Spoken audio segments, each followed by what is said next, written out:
Oh, I got a message from Patreon. Wonder who it's from.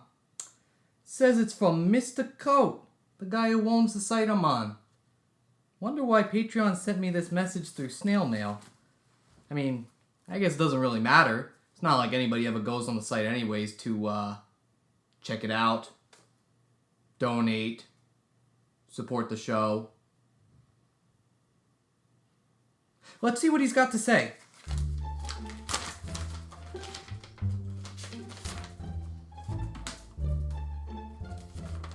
Dear Joey, it's a pleasure having you on the website, and I honestly feel that you deserve an added bonus, especially for winning the prestigious Mr. Code Award for Best Series, which is why I donated $10 to your Patreon, so that you can review the 101 Dalmatians remake. In an era where Disney is giving their animated films a live-action treatment, it's worth going back to the film that started it all. But wait a minute, I thought The Jungle Book was the first one they remade. Nobody talks about that one. Oh, okay. I think this would be a good fit for you, and I wish you the best of luck. Signed, Mr. Coat. Oh, that's so sweet of it. P.S. Fail this review and consider that $10 your unemployment package. I'll fire you. Bye! What?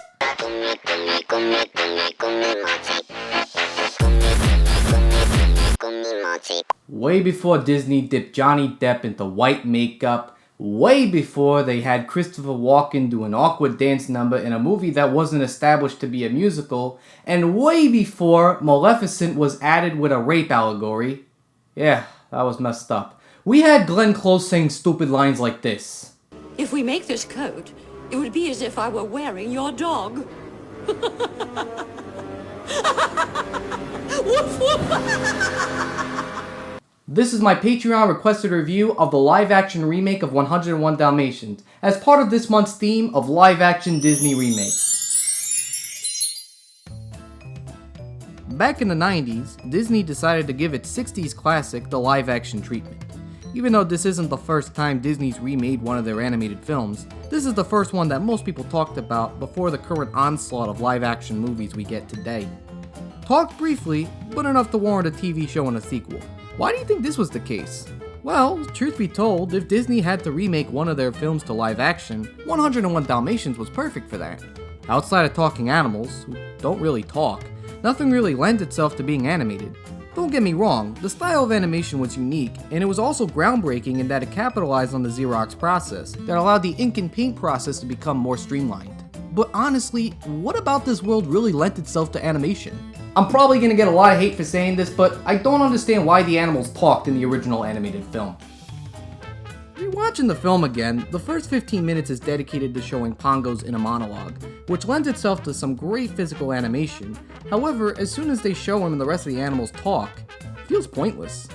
You can make the argument that because Pongo's now interacting with other animals that it gives him a reason to see them communicate, but you know, I can't help but think about another British animated dog. He didn't talk, he still communicated through visual motion. I can't remember his name now. Was it Pluto? Thankfully, the remake doesn't take the talking animal approach that seems to be popularized after cats and dogs, movies like Black Beauty, that showed how we can focus on animal protagonists without hearing them talk. Therefore, when the movie came out, there wasn't a use of animated faces. It made the film feel genuine.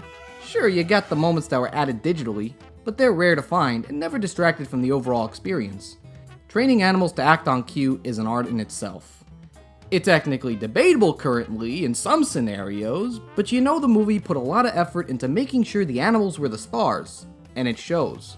By putting the focus on the animals' performances, it basically corrects a wrong from the original, which is what remakes are supposed to do. Improve or add something new that the original didn't do without seeming forced. So with all this dedication in directing the animals in this film and the creative choice to do so, why did this movie get such hate? Oh yeah, this is the one with Glenn Close, that's why.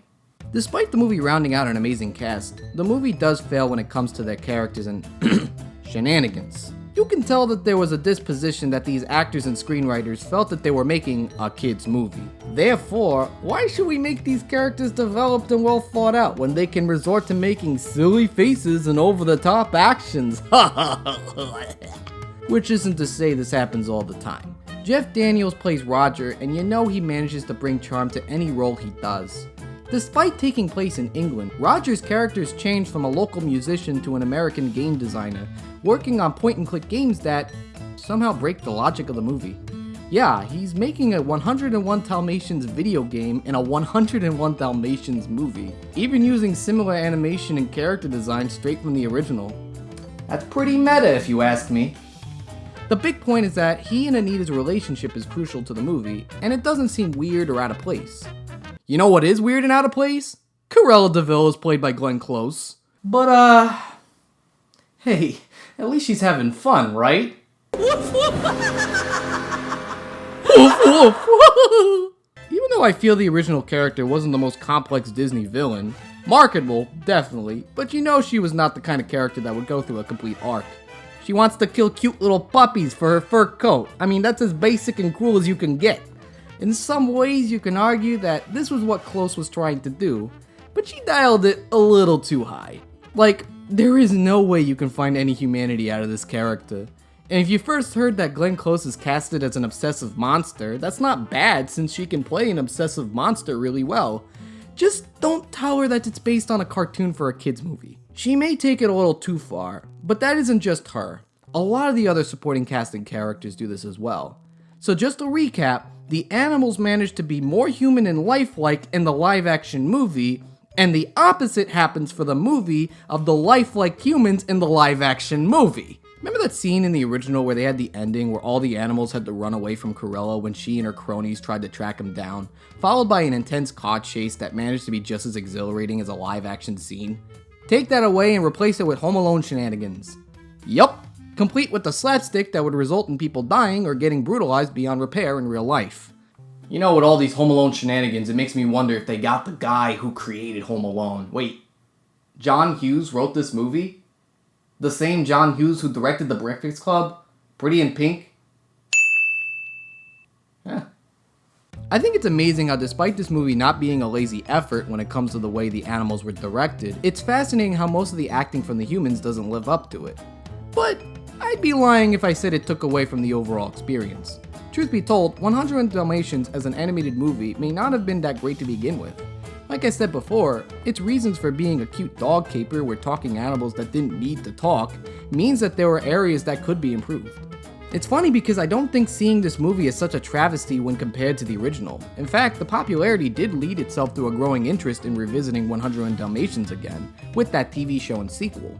Even though the acting is beyond silly, there's still some charm from seeing Glenn Close saying "Woof Woof" that in the end, I don't think this film was worth most the hate that it got back in the day. So much that with the new Cruella reboot they got with Emma Stone, Glenn Close is serving as an executive producer. Therefore, this movie couldn't have been such a train wreck if it managed to bring back its cast to work on a new reboot. In fact, I would love to see her cameo in the movie, kinda like a cool little throwback.